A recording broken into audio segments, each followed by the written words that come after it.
create the impression that the only problem with Obamacare is the website and the experts will soon fix that. Actually, the biggest problem with the so-called Affordable Care Act is that it is unaffordable. We are already having trouble paying for all the federal medical programs we have now. The costs of all our federal medical programs have been greatly underestimated at the start. Now, with many millions more losing their coverage than the administration predicted, added to the millions previously uninsured, the costs of Obamacare are already estimated at possibly 4 times more than when it was passed, and it is not even fully in place. And since it took 3.5 years to even get a screwed-up website partially ready, most people don't believe the federal government can run our health care system efficiently in the first place. More bureaucratic, less humane medical care, and all at much greater cost to taxpayers at both the federal and state levels. This plan is a mess that will ultimately lead to shortages, waiting periods, and a great decline in the quality of American medical care.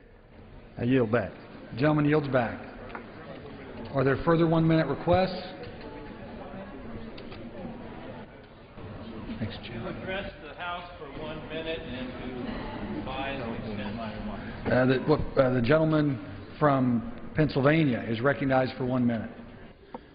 Thank you, Mr. Speaker. Mr. Speaker, for far too long, Congress has failed to act while the impacts of climate change threaten our security, our economy, our budget, and the health of our citizens. In fact, the GAO included climate change in their high-risk report this year, meaning the GAO thinks it is critical for the federal government to address this financial threat posed by climate change, whether we're talking about federal flood insurance program, whether we're talking about FEMA payments. Climate change undeniably threatens our finances as a nation and as a federal government. We have to put our partisanship aside and deal with the financial effects of climate change. That's why in the coming months I intend to release a comprehensive climate adaptation bill that will address the need to protect our nation's assets and our citizens from the devastation that is now inevitable due to our already changing climate. Mr. Speaker, the time has come for congressional action for our own good and the good of our children and our grandchildren, and I yield back. The gentleman yields back. For what purpose does the gentlewoman from Texas seek recognition? Without objection, the gentlewoman is recognized for 1 minute. I thank the Speaker. Thank you. Mr. Speaker, I hold in my hand a simple one-page legislation, H.R. 3626, that passed on the floor of the House today by voice vote. Mr. Speaker, it was a gun bill. It was to extend and to ensure that undetectable firearms would be regulated so that plastic guns could not pose a danger to law enforcement or to police. Mr. Speaker, I wonder why we cannot come together to stop the kind of killings of Sandy Hook and Aurora by passing universal background checks, or the bill that I introduced, which is the Gun Safety and Storage Bill, in the likes of a young man by the name of Bravion who died in the hands of strangers in my district 2 weeks ago, or the young man, 16 years old, that just was shot this past weekend in a local park, or 2 teenagers that died 3 or 4 weeks ago while 19 was shot at a house party. All using guns got on the underbelly of life, not stopping stash houses or keeping guns from going from one hand to another without a background check. A simple bill was passed, Mr. Speaker. I ask, is there any heart in this Congress to pass reasonable gun safety regulation to save the lives of our children and to stand against violence, gun violence? Enough is enough. I yield back. The gentlelady yields back. Are there further 1-minute requests? Seeing none, under the Speaker's announced policy of January 3, 2013, the gentleman from California, Mr. Garamendi, is recognized for 60 minutes as the designee of the Minority Leader.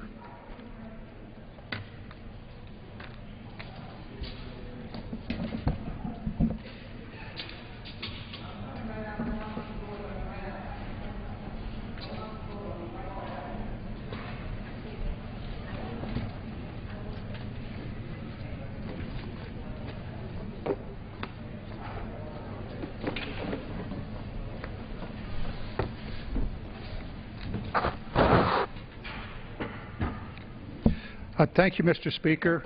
We have an opportunity today to talk about some things that are really important to America. I want to start really with this quote by Franklin Delano Roosevelt, because it kind of talks about where I'm coming from and I think where we really ought to be going as a nation right now, and I'll try to explain this in a few moments and then move on to what we can do to really deal with this problem that we have in our nation of income inequality, lost opportunity, or the absence of opportunity. FDR said, "The test of our progress is not whether we add more to the abundance of those who have much. It is rather whether we provide enough for those who have too little." In America today, there are many, many Americans that have far too little. 1 out of 4 children in America goes to bed hungry at night. Unemployment remains at a peak level, somewhere north of 7–8%.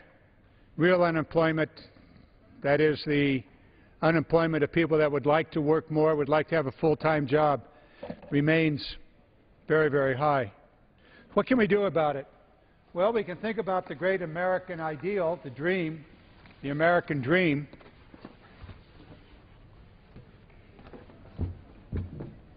And this gentleman pretty well laid it out.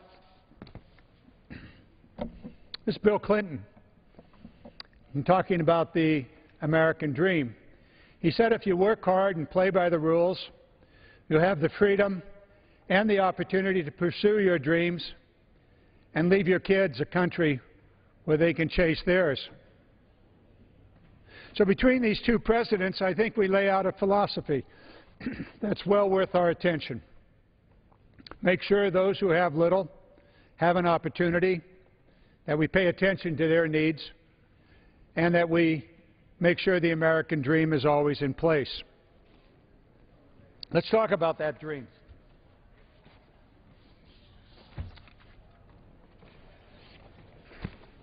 How about the dream of going to college? College education. The ideal American education is open to everyone. In reality, in 2007, 1/2 of the children from wealthy households completed college. Only 9% of the children from low-income households completed college. This gap is widening and continuing to widen since 2007 and obviously since 1989. The American dream. How about this dream?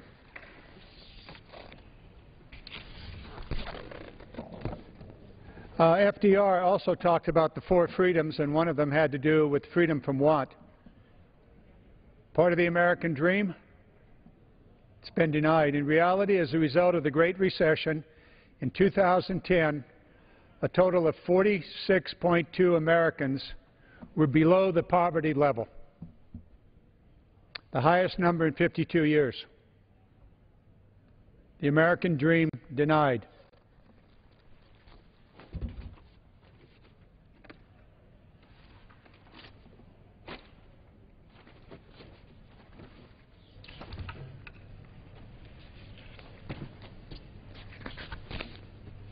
When we talk about the American dream and we talk about what Roosevelt said about those who have much versus those who have little, so what's going on in America?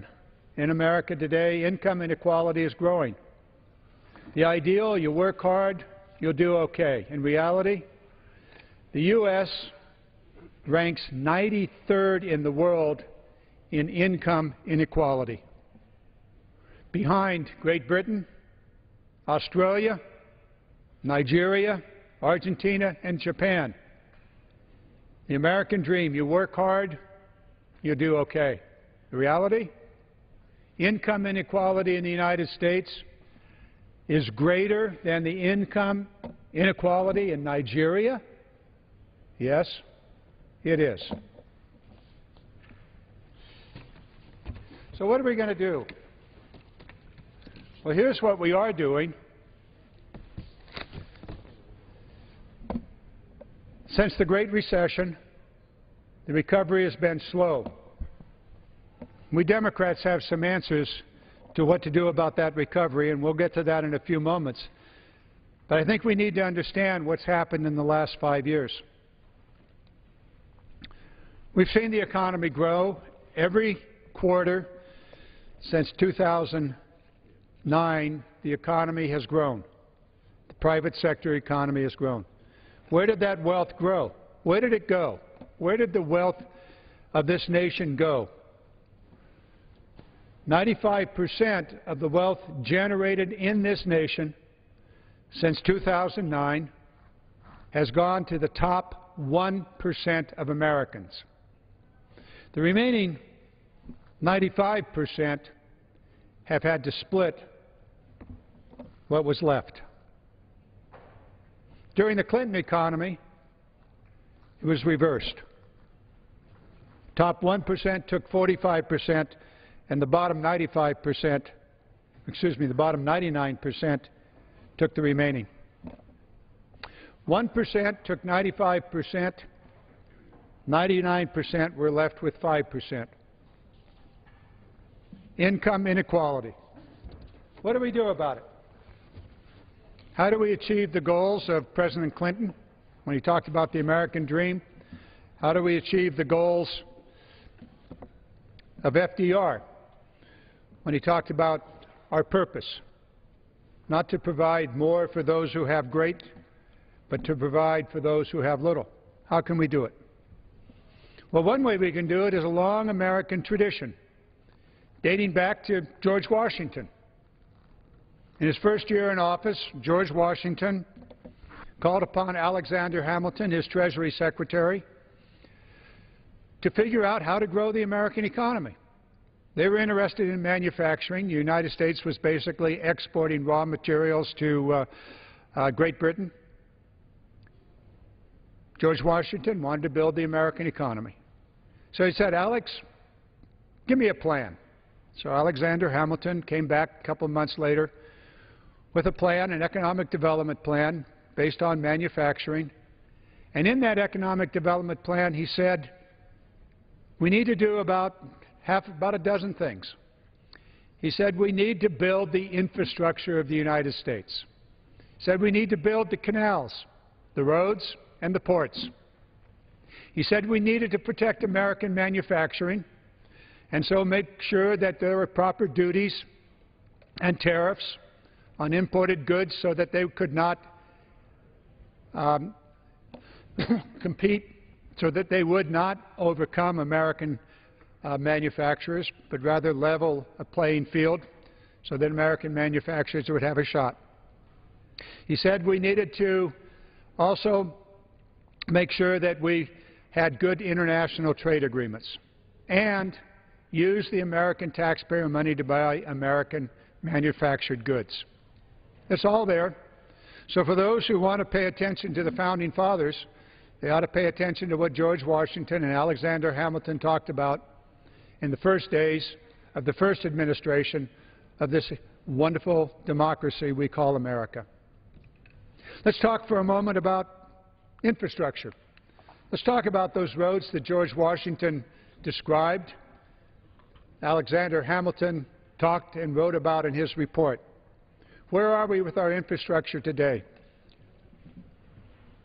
Joining me today is my colleague from Oregon, who's been working on the infrastructure issue now for more than a decade, understands the problems that we have in our transportation systems, and has a proposal.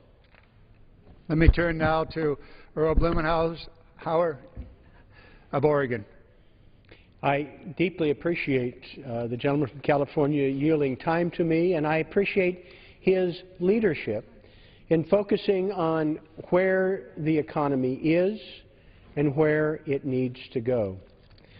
I think it's important to look back in time, because you're absolutely right. From the founding of the Republic, infrastructure loomed large. In the Constitution, there's a provision for postal roads.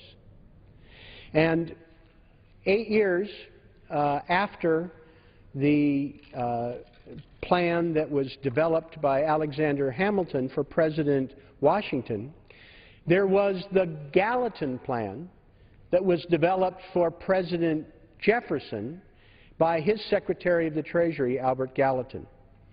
And it had a vision for what would happen for that next American century. And throughout that time, infrastructure has been one thing that has brought Americans together. It's something that really didn't have a partisan tinge. Yes, Theodore Roosevelt, a Republican president, actually on the anniversary, the centennial of the Gallatin Plan, had his own vision for what we would do with inland waterways and reforestation, redeveloping America. His cousin, Franklin Roosevelt, a Democrat, was likewise helped plant the seeds for that ultimately grew into the Interstate Freeway Act, signed into law by President Eisenhower, signed into law and funded by President Eisenhower. 150 years ago, there's a Transcontinental Railroad Act, Republican President Abraham Lincoln. This infrastructure agenda is something that has made America great. It produced the finest infrastructure in the world. Until the last quarter century, America had the best airline, roads, freeways, bridges, passenger and freight rail systems anywhere in the world. Unfortunately, we have not kept pace with our responsibility. We have not raised the gas tax for the last 20 years. That was part of the Clinton plan in 1993 that helped kick off an unparalleled 8 years of economic prosperity. We face a situation now where the bottom is about to fall out of transportation funding. We have not heeded the call of other bipartisan commissions for Republican and Democratic presidents alike to provide the transportation resources that would enable us to have a robust reauthorization of the transportation bill. In fact, the best the last Congress could do was a short-term 27-month extension that was kind of kept together by chewing gum and baling wire, and that funding runs out in less than 10 months. And what that means, October 1st next year, transportation funding for roads will drop 92% if we just rely on the cash flow that goes into the depleted Highway Trust Fund. Transit funding is eliminated.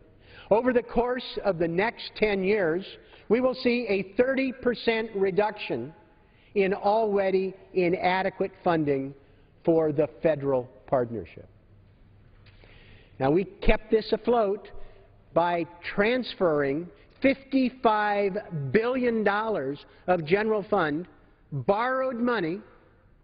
We were able to get a little bit of infrastructure in the Recovery Act, and the last Congress did a little budget magic in terms of changing some provisions for pension funds that resulted in an uptick in general fund revenue that we used, transferred to sort of get us through the next 10 months. But it's not adequate. It's not the signal the private sector needs. It's not the signal that our partners in state and local government need to be able to undertake the significant projects that will make a difference. If we really care about putting people to work, the fastest way to create hundreds of thousands of family wage jobs is to adequately fund our infrastructure. Family wage jobs in every state in the Union that will start in a matter of months. If we care about American competitiveness, We will invest in infrastructure so that we can compete with the developments that are taking place around the world. If we care about the health of our communities, we will invest to deal with problems of deteriorating roads and bridges, problems of fraying infrastructure, inadequate transit, not having safe conditions for our children to bike and walk safely to school.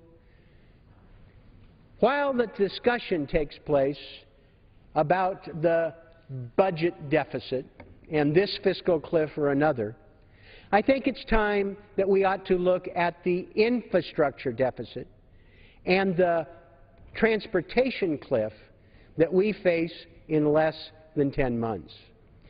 Tomorrow I'll be introducing some legislation, and I'm pleased that I will be joined by leaders from labor, from the Chamber of Commerce, construction, the professions, engineering, local government, a wide array of people who are willing to step up and join Congress to try and more realistically solve this problem. And I can't say how much, Mr. Garamendi, I appreciate your tireless advocacy for rebuilding and renewing America, for dealing with manufacturing here, for putting Americans back to work at a time of, sadly, too persistent long-term unemployment, and particularly in the building and construction trades, where and architects and engineers, where we've seen people being just literally decimated. I appreciate your strong voice and advocacy and look forward to working with you as we go forward, hopefully in this Congress, that we don't dodge our responsibility any further. Mr. Blumenauer, there's no doubt that you're taking up the responsibility. You've been a leader for many years on this issue of transportation, how we can fund it, what we must do. I guess I knew, but I didn't realize it was coming so quickly that we would fall off the transportation cliff, that the next fiscal year, 10 months from now, the transportation programs funded by the federal government simply run out of money. Did you say 90% or more of the funding will be gone? Did I understand that correctly? If we rely simply on current cash flow, in the next fiscal year, we will see a 92% reduction in highway funding, and the transit budget will be zeroed out. And over the next 10 years, with the current revenue level, we will see a 30% reduction below the current inadequate levels. Just before we came on the floor to talk about this issue of inequality in America and how we might deal with it, we heard our colleagues from the state of New York talk about the tragic transit accident that occurred. And in listening to them, a couple of the members talked about the need for a rail improvement, upgrading the rail system in New York. And if I am to hear you correctly, unless we provide additional revenue in the transportation funding program, there will be no money to upgrade the rail systems in New York or anywhere else around the United States. Well, we do not have a current revenue stream that is adequate for rail modernization. Simple. We had some additional money, again, in the Recovery Act, which, although modest by international standards, was a significant shot in the arm. But as you point out, that is running out. You know, it was interesting. I had the opportunity a few years ago in a trip to China to ride their high-speed trains. In 2009, there were no high-speed trains in China. Next year, they will carry more passenger traffic than the entire American aviation system. Amazing. This can be done. Other countries are doing it. I was referring here just to the transportation, surface transportation piece, but there are certainly needs for rail modernization and safety. And frankly, what's underground is in worse condition than what we see on the surface. We leak more water in America than we drink. Every day, it's the equivalent of 6 billion gallons of water, enough to fill Olympic-sized swimming pools, 9,000 of them, from Washington, D.C. to Pittsburgh. So I deeply appreciate your courtesy in permitting me to share a few minutes with you on the floor this evening. I deeply appreciate your unstinting advocacy for making it in America, for doing it right, putting our families back to work, strengthening the economy, and making our communities more livable, our families safer, healthier, and more economically Mr. secure. Blumenauer, you're bringing about a very, very important piece of legislation that would help us finance the systems that we need to build. We talk about immediate jobs, and in talking about those immediate jobs, for every dollar that we would invest in transportation infrastructure, you get $1.59 of economic growth immediately back. And so dealing with those, Mr. Blumenauer, I know that you have to go. You have another meeting. Thank you so very much for bringing this critical issue to our attention. Thank you. No, thank you, sir. I appreciate it. Let me just carry on for a few seconds about the infrastructure issue. If we make that critical investment, if we follow the leadership of Mr. Blumenauer, where we actually collect the money that's needed for our systems and put those dollars to work in America, several very, very important things will happen in the American economy. First of all, you lay down the foundation for immediate and future economic growth. You cannot grow the economy if you cannot move goods, services, and people across the nation. In my state of California, we understand what gridlock is. Now, we've got gridlock here in Congress. That's political gridlock. But in California, when you talk about gridlock, you're talking about sitting on a freeway going nowhere. You're talking about shipments of goods in and out of the ports that are delayed because they cannot get to the rail systems, they cannot get to the highways of America because of gridlock at the ports. We have enormous necessity to lay in place the transportation infrastructure that can then allow the American economy to grow. That's point one. Point two is, in doing that infrastructure improvement, if we use the American taxpayer dollars, in this case collected from the excise tax on gasoline and fuel, if we use that money to buy American-made equipment, we generate an additional economic growth model, and that is the reestablishment of the American manufacturing system.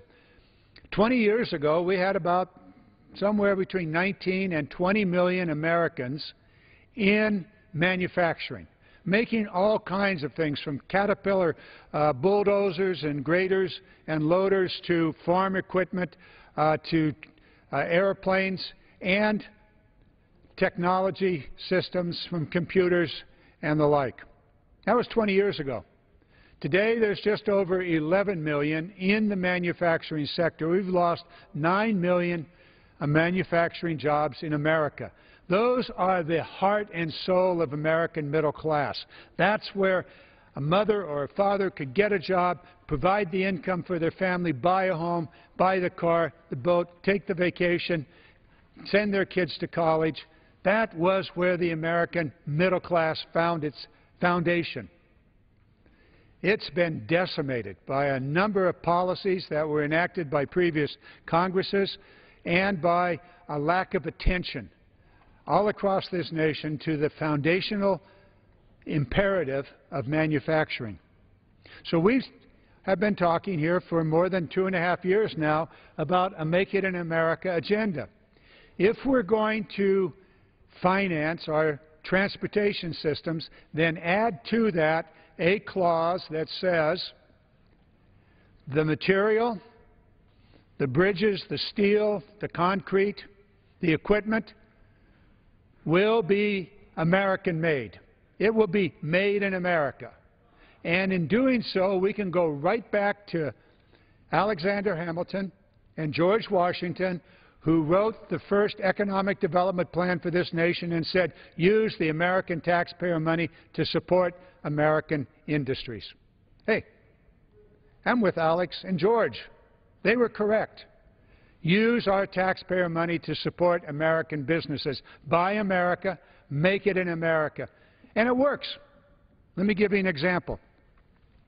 In Sacramento, California, near my district, is a manufacturing plant that was expanded, actually doubled in size in the last 2 years.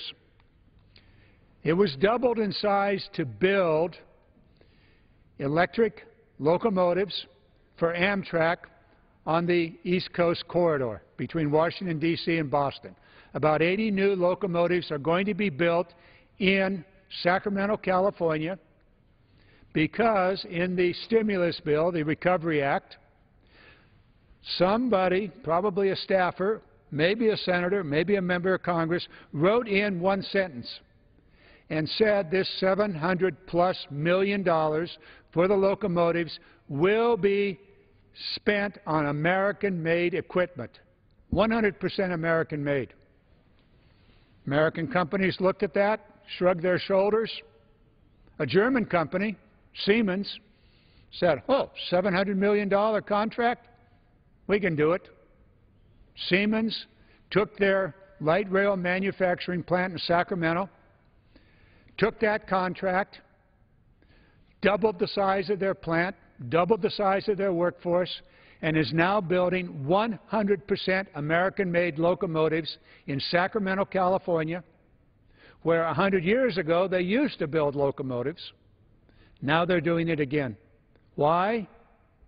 Because somebody went all the way back to the very first president, took something that he said, and it was, we're going to spend American taxpayer money on American-made goods, in this case, American-made locomotives. Think about it. Think about the potential. Think about the potential that if we were to really invest in infrastructure, if we were to follow Mr. Blumenauer's piece of legislation, take the money, invest in the roads, invest in our freeways, rebuild the bridges, of which more than 6,000 are about to fall down or could fall down in the United States, repair, rebuild, expand, allow the foundation of economic growth to grow, and use that taxpayer money for American jobs, buying American-made equipment. Think of the possibilities. Think of the possibilities. Think back to where we started this conversation about Franklin Delano Roosevelt, that it is our task not to add more to those who have much, but rather to add to those who have little. Those men and women in the construction trades that have lost their job, where employment is well over 30–40%. Think about them being able to get that middle-class job, building the infrastructure. Think about the manufacturers out there, the small businesses, the large businesses, the supply train that Siemens has set up all across this nation to provide the electronics, to provide the electric motors and all of the steel. That huge supply train. Think about what could be done if we put in place policies today here in the United States Congress to build our infrastructure, to use our taxpayer money for American jobs. That unemployed individual that's now on food stamps, perhaps on a welfare check, getting a job in that manufacturing sector that's providing that tool that's going to be used on that locomotive. Think about that unemployed family, that construction worker from the operating engineers that's been sitting on the sidelines, surviving on food stamps and on assistance, being able to go back to work, sitting on that Caterpillar tractor that's manufactured in America, providing the income necessary for his family, and providing the taxes necessary for the growth of this nation's ability to reduce its deficit. It's possible. We can do this. We can rebuild America. We can compete with anybody. There's no other culture in the world that is so entrepreneurial, so driven to succeed. But here we are, 435 of us, caught up in a gridlock where we can't do anything, where the transportation bill languishes, where the farm bill languishes so that our farmers don't know what to plant next year. This has got to end. We've got to stop this. We need to think back on those giants of America's past. George Washington told Alexander Hamilton, give me a manufacturing program for the United States, an economic development program. Alexander Hamilton came back. We need to build ports, roads, canals. We need to protect American industry with wise laws and trade laws. We need to have a tax policy that encourages investment, and we need to make sure that we're using the tax money to buy American-made. Think back on Jefferson, who told his Treasury Secretary, give me a plan for the next century, the 1800s, an economic development plan. And Teddy Roosevelt, and then Franklin Roosevelt, Eisenhower, men of vision, leaders of vision that were willing to step forward, willing to use the resources of this nation, collecting those resources and dispensing those resources across the nation to build the foundation for economic growth. The Make It in America agenda is available to us today. That agenda is a trade policy that protects American industry. Not a free trade that gives it away, but a fair trade policy that protects American industry. A tax policy that encourages economic growth here in the United States, that rewards corporations for bringing it home, and ends tax breaks for corporations that ship the jobs offshore. An energy policy that utilizes the great energy capacity of this nation, everything from conservation and wind and solar, and indeed the petroleum products. We need that energy policy in place today so that the wind industry in the United States, which is a huge industry in my district, can count on tomorrow's tax policy, which will end in less than a year. So they're not building. And when we give a tax credit for solar, and when we give a tax credit for wind, or to the oil industry, we tell them you only get that tax credit when you buy American-made solar panels, wind turbines, and the like, because after all, they're using American taxpayer money. We need a labor policy so that we can re-educate those men and women that will no longer have a job in an industry that is no longer in existence. We need to make sure that labor has a fair shot, and in the labor policy, we absolutely must raise the minimum wage.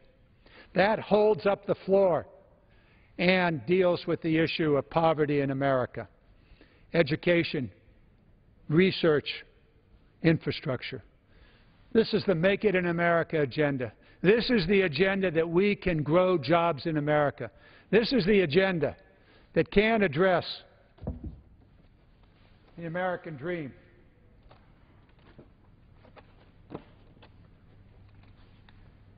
This is the agenda that goes back to what Franklin Delano Roosevelt said when he talked about freedom from want. Freedom from want means that you must be able to get a decent job in America to support yourself and your family, so that the working men and women of America have a shot at the generation of wealth that this country can produce. Franklin Delano Roosevelt said it is our task not to provide more for those who have much, but to provide for those who have little. And so, when you find that the policies of America have allowed this kind of wealth distribution to take place over the last 5 years, you know that those policies need to change. Those policies have to change. When 1% of the American population is able to gather 95% of the wealth generated in this nation between 2009 and 2012, something is terribly wrong with the policies of this nation. That's what happened. That's what Americans have labored for, so that 95% of the wealth generated by the men and women who work in America winds up in the hands of 1% of this population. We've got some policy problems. We have to deal with this. If you believe what Bill Clinton said about the American dream, being able to provide for your family, being able to provide that education, being able to make things better not only for yourself but for the next generation, then this kind of issue has to be dealt with. This is a fundamental economic problem. The growth of this economy is dependent upon the ability of the American workers to have an income so that they can pursue their dream. And when the wealth winds up with this kind of a skewed situation, the 95% are not able to become the consumers to buy the home, to buy the car, to develop the opportunities that they need for their family. How can we deal with this? Well, one way we heard about today. We heard from Mr. Blumenauer about the necessity of building our transportation system so that the foundation for economic growth is in place, the transportation system. We need to do that. In doing so, we'll put Americans back to work with those good middle-class jobs for working American families. And we need to put in place a Make It in America policies. Trade, taxes, energy, labor, education, research, infrastructure. It's our agenda. It's our agenda for growth in America. It's also our agenda for dealing with the deficit. You want to deal with the deficit? Put Americans back to work. Watch that tax money come into the coffers of this nation's treasury. It'll happen. But you keep a large percentage of Americans out of work, you keep them at low wages, and you keep them unemployed, you're not going to be able to deal with the deficit. Go back to work, Americans, and you deal with the deficit. How do you do that? Infrastructure, trade policy, make sure your tax policy is in place that encourages economic growth and investment, and all the rest. We can do this. We can do this. We're America. We've done this in the past. We've had leaders in the past that have talked about these things and done them. We've had Congress in the past that listened to their own leadership, to those in among their caucuses that said, let's get on with it. Let's build for the future. Those leaders are here, not at this moment, but they're here on this floor day after day. They know, they understand. You want to deal with the deficit? Put Americans back to work. You want to deal with the American dream? Give them a good job. Raise the minimum wage so that every working person at least can provide food on their table and shelter for themselves and their family. It's all possible. This isn't something new to America. This is what America has done before. And this is our job. This is our job. The Congress of the United States, the Senate, the administration. That's what we're here for. That's our job. Mr. Speaker, I yield back my remaining time, but first I've got to talk about one other thing, and that is another challenge that we face. And that challenge is about climate change. This is real, folks. This is not something that a bunch of scientists have dreamed up. This is a very, very real issue for this world. Many of the policies we talked about here can directly go to the issue of climate change. I represent 200 miles of the Sacramento River Valley. From the very beginning of the Sacramento River at the beginning of San Francisco Bay, 200 miles up past the city of Sacramento, past the cities of Yuba City, Marysville, all the way to Chico. An area that is one of the most flood-prone areas in America. Climate change is going to increase rainfall.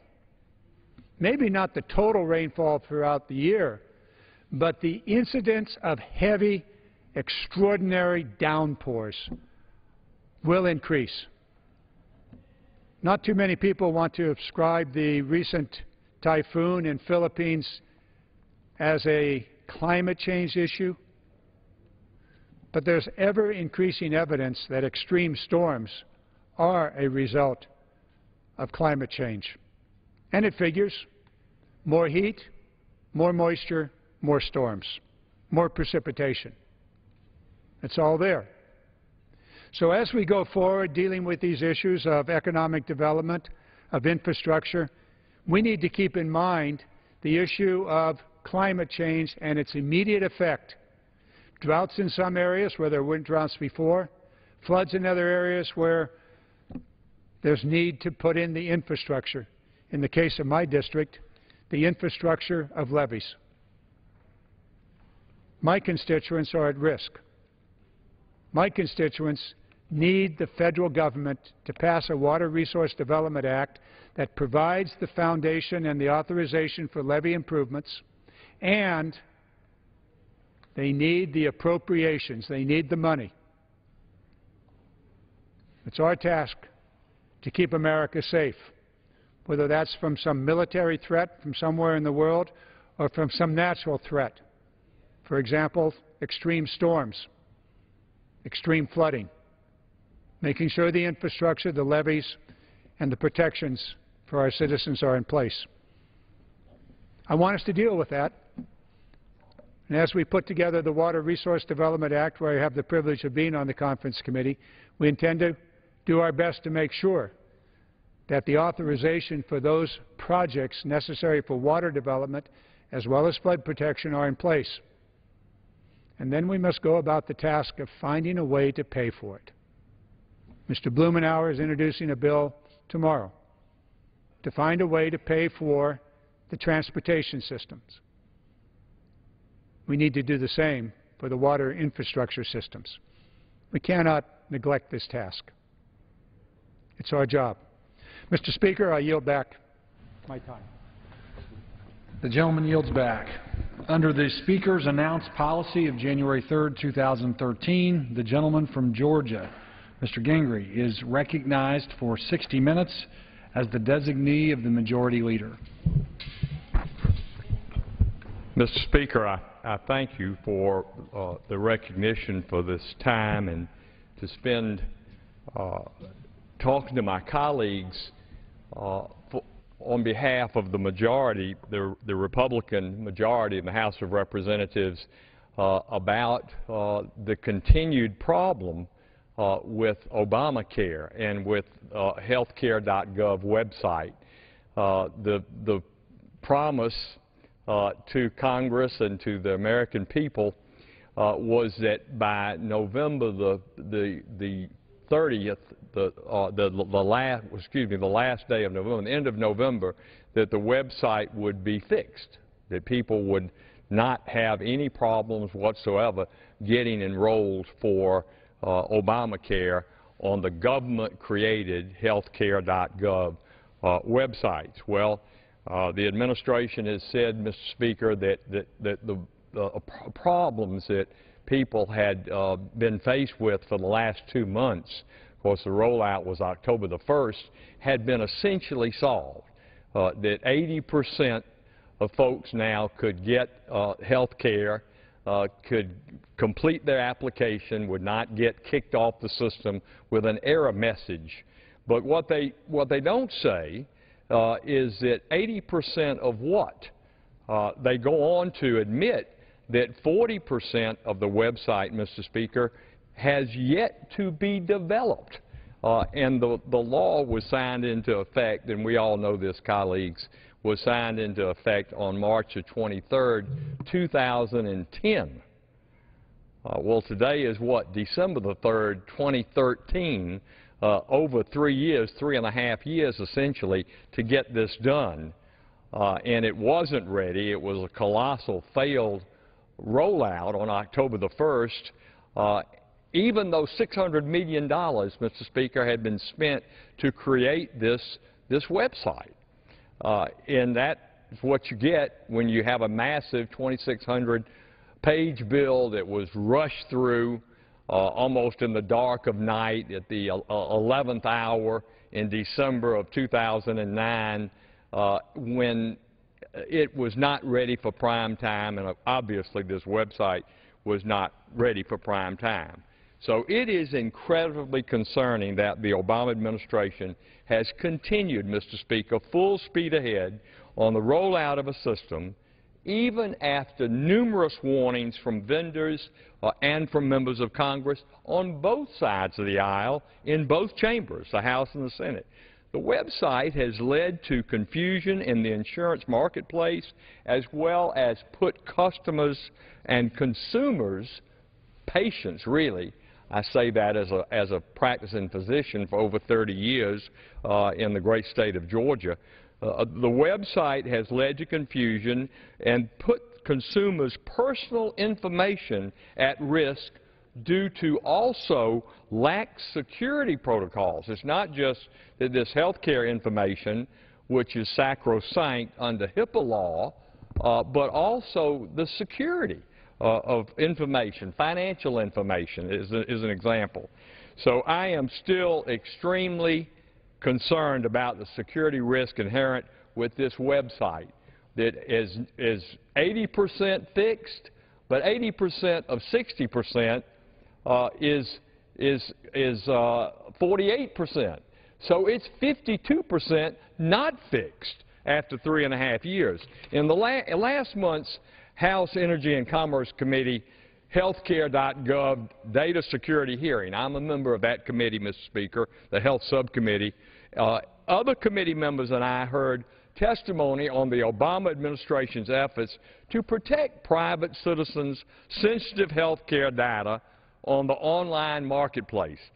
Hearing recent concerns that the site would become a central target for these so-called genius hackers and online thieves, we must make protection of personal data one of the top priorities going forward. Healthcare.gov's rollout has been completely unacceptable, and we must work to ensure that the site's data security operations aren't fumbled, as well it would be an even bigger disaster for the American people already faced with the other consequences of the law, including higher premiums and the likelihood that they will be unable to see the doctors which they are accustomed, the hospitals which they are accustomed to going to. This disruption is unbelievable, Mr. Speaker, and it's probably why Senator Orrin Hatch from Utah, back when this bill was signed into law by President Obama, said this in his experience, and he's got lots of experience, been in both chambers for years, that it was probably the worst bill that he had ever seen in his lifetime as a member of Congress and as a member of the Senate. And I definitely agree with him. The Obama administration proclaimed Sunday, just this past, that it had met the goal for healthcare.gov and the online exchange would work smoothly for the vast majority of users, and that's a quote. But upon closer examination, Mr. Speaker, this is not the case. In fact, meeting the goal checked a political box rather than fully repair the faulty website. These are a few of the problems that remain, colleagues. These are a few of the problems that still remain. Site engineers, get this, have created a disguised gimmick for these error messages that were frustrating people so much. Consumers will now be placed in what they call a queuing system, a line, queuing up, rather than receive an error message if the site is unavailable. That supposedly would make people less frustrated if they know they've got a place in line rather than seeing this big old error message that I just saw probably 30 minutes ago, Mr. Speaker, when I tried to go online, healthcare.gov, put in all the information that they asked me to put in, And as you know, all members of Congress have to go into the District of Columbia Health Link exchange. We have to. We can no longer, January 1st, be eligible to be on the Federal Employee Health Benefit Plan. I don't really mind that because I thought from the very beginning what is good for the goose is good for the gander. I think the President himself will go on the D.C. website, Health Link Exchange, and I had recommended that with an amendment back when the bill was first being debated. But as I said, the White House claims that the site can now handle all of these sites, 50,000 person capacity limit. But the number is untested, and it's still far short of the volume needed to be on track to reach President Obama's 1 year, 7 million people sign-up goal. 7 million people that heretofore have not had health insurance, or maybe they got kicked off of their health insurance plan because the promise of if you like your health plan, you can keep it, has not been kept. And many people, unfortunately, very many people, something like 5 million, have already been notified that they're not going to be able to keep their health care insurance, even though they like it. Many health insurance professionals and public officials have gone public. They have reported that the site isn't anywhere near ready for prime time, and as much as 40%, as I said earlier, of the site has yet to be built. My hometown newspaper in Atlanta, Georgia, the Atlanta Journal-Constitution, included a headline today, and I quote, "New and improved? Not so much, some Georgians find," end quote. And they went on to highlight 3 of the most glaring examples. I'm going to give, colleagues, I'm going to give you a couple of the examples in the interest of time. Robert Shalora from Alpharetta, Georgia, in Fulton County. Shopping online and over the phone, Shalora has faced roadblock after roadblock in his quest to sign up for coverage through the marketplace. Shalora is paying nearly $2,800 a month for health insurance for himself, his wife, and their son, 3 people, and hasn't been able to shop around for years because he has a pre-existing condition. The health law was expected to offer him much more affordable options. The Atlanta Journal-Constitution has been closely following Shalora's experience since the marketplace opened on October the 1st. You won't, colleagues, you're not going to believe what I'm going to tell you. Just listen to this. It's a comedy of errors, Mr. Speaker. On Saturday, the marketplace website still failed him, just this past Saturday. But he believed he had a breakthrough after a telephone operator said she could process the application that he had been working on for 2 months and send his information over to Humana. He could call Humana Monday to arrange payment, she said. And this is a quote from him. "They told me, 'You're good, you're all set,'" Shalora said. Well, when he called Humana Monday morning, the insurer said it had no record of his application. The insurer's phone rep said she had researched the issue and called him back. She did call him back, but with bad news. After further research, she still found no record of his application. Shalora called healthcare.gov back, and the telephone rep, Mr. Speaker, insisted he was enrolled with Humana, but could offer him no way to prove it. Quote, "Humana said check with them by the end of the week and maybe it will mysteriously appear," end quote, Shalora said. Let me give you another one, colleagues. Greg Polauskas from my hometown of Marietta, Georgia. Polauskas is an early retiree who buys his own health insurance and has also been trying to shop for coverage for himself and his wife since the day the health insurance marketplace opened, again October the 1st. What is it today? December the 3rd. Well, the Atlanta Journal-Constitution has also, and I thank them for this, that due diligence, they have been closely following his experience. like Shalora, he has run into a series of frustrating obstacles. On Monday, he noticed that the website was quicker. They said that it was quicker, now handling 50,000 people at a time, and that its appearance had changed. Its icons look different. He tried to access his application that had been completed over the phone with the representative so that he could finally get to the step of actually selecting a plan. But the application wasn't visible on the site. Now, this was just Monday. What is today? Tuesday? Yesterday. He called and went through another lengthy process to be told, again, what he's heard before. He can't see the plans on the site, but the operator could read plan information to him. Palauskas isn't comfortable making a decision without seeing all the options in writing. The supervisor handling his call told him she could put in a work order and someone would call him back. She put in a work order. Pulaski said he's made such a request 5 times since the marketplace opened and as yet, Mr. Speaker, has yet to get a response. Now, who is Mr. Palauskas? Well, he's a former college professor, and he has a doctorate degree. He's a Ph.D. Palauskas said he has probably spent more than 80 hours on the Obamacare application process without being able to actually shop for a plan. That didn't change on Monday with the improvements to the Marketplace website that you're hearing this administration, President Obama and Secretary Sebelius saying, we're there. We spent $600 million. It didn't work. So we brought in new people, new really bright gurus, and they've been working 24/7 over the last 3 or 4 weeks, and now we've got it fixed.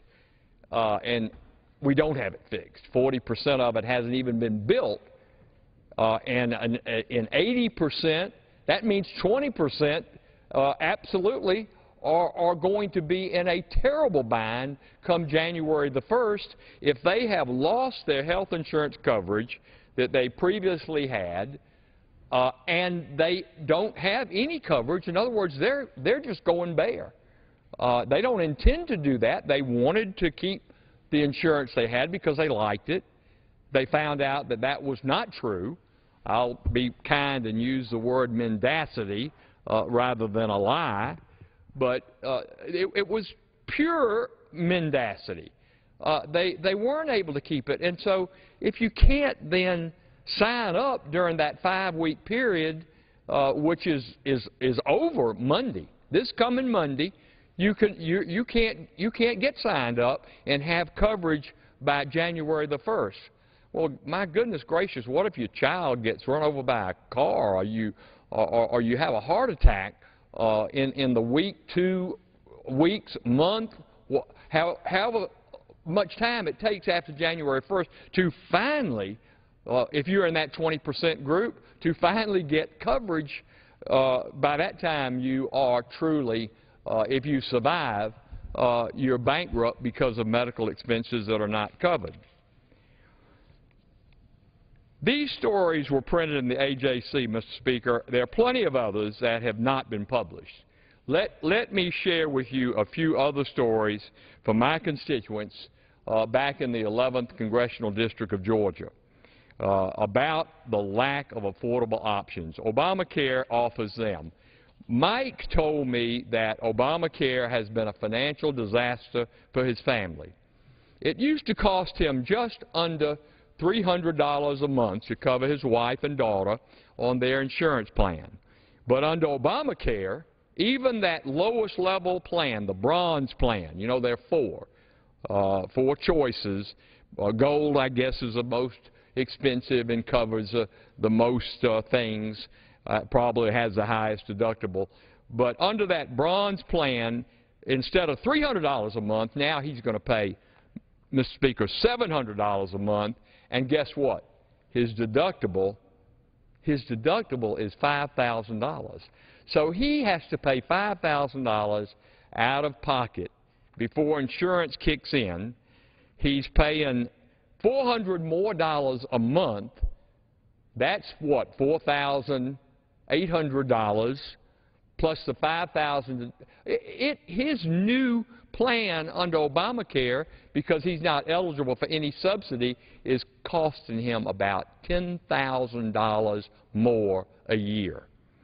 Teresa from Cartersville and her husband, Bartow County, it's one of my great counties in my district, the 11th.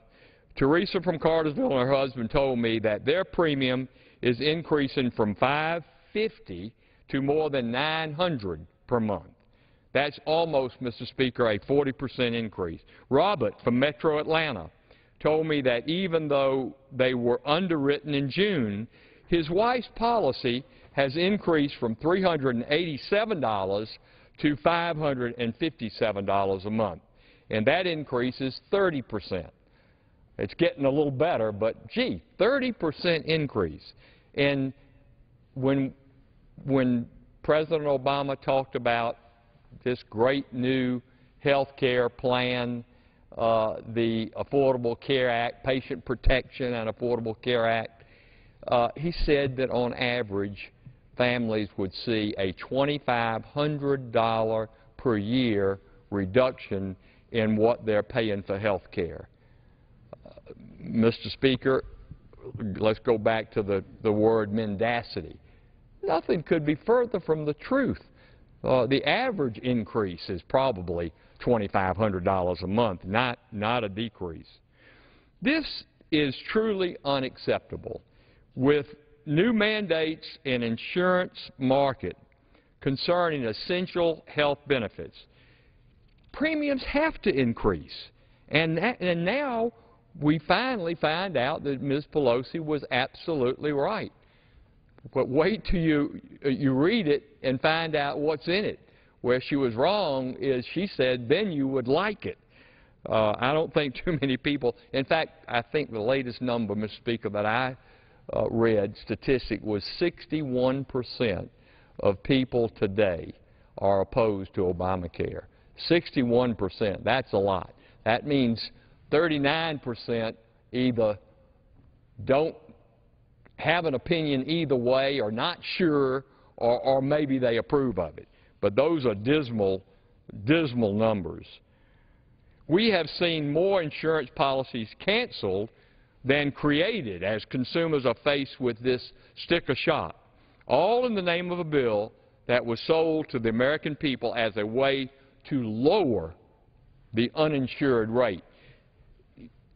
Another statistic that I read just recently, and this is verifiable, when this bill was being talked about, again, back in 2009, shortly after Mr. Obama became our 44th president, it was estimated that there were something like 47 million people in this country, Mr. Speaker, who, through no fault of their own except couldn't afford it, didn't have health insurance. Well, when you really go through those numbers, and I have a book with me that I'm going to reference, and I want to give proper attribution. The name of the book is The Top 10 Myths of American Health Care, a Citizen's Guide. Maybe it could be a patient's guide. And this is written by Sally Pipes. And she talks about, in this book, talks about that 47 million. Something like 15 million of those 47 million make more than $50,000 a year. Indeed, some make more than $75,000 a year, Mr. Speaker, and they've just decided that they don't want health insurance, that they will pay as they go. And there's nothing wrong with that. I don't advise it. I think everybody should at least have catastrophic coverage, but be that as it may, this is America. We have to insist on enjoying our liberties to do what we want to do with our hard-earned tax dollars and our own money. And there are probably 10 million, maybe, of these that don't have health insurance are in this country illegally. And there may be another 6 or 8, or maybe even 10 million of that 47 million who are eligible for a safety net program like Medicaid. And they just have not gotten the proper information or not bothered to go find out if they were eligible. And a lot of the people that are signing up now are those individuals. So when you get right down to it, there are probably not 47 million, but about 15 million that were falling through the cracks. So what we have done is thrown out a market-driven health care system that's not perfect. Guarantee you, I agree with that. It's too expensive. And yes, indeed, we Republicans have some other ideas. And I'm going to yield, Mr. Speaker, in just a minute to my colleague, the co-chair with me of the House GOP Doctors Caucus, the gentleman from Tennessee, Representative Dr. fellow OBGYN, Dr. Phil Rowe. And he's going to talk about some of those Republican alternatives or maybe even Democratic alternatives, because I think that's what it's going to come to. I think we're going to have to repeal this law and not be embarrassed about it. I mean, you know, if you make a mistake, you made a mistake. And admit it. Own up to it. Own up to the American people. This is a bad law. And repeal it and start over. But I'm saying start over in a bipartisan way. And we can do that. And we've got some thoughts on that. And I'm going to, at this point, yield to Dr. Rowe for his comments. I thank, excuse me, I thank the gentleman for yielding. And I appreciate the opportunity to be down here on the House floor today to discuss, Mr. Speaker, this extremely important issue of health care. And one of the reasons that it is important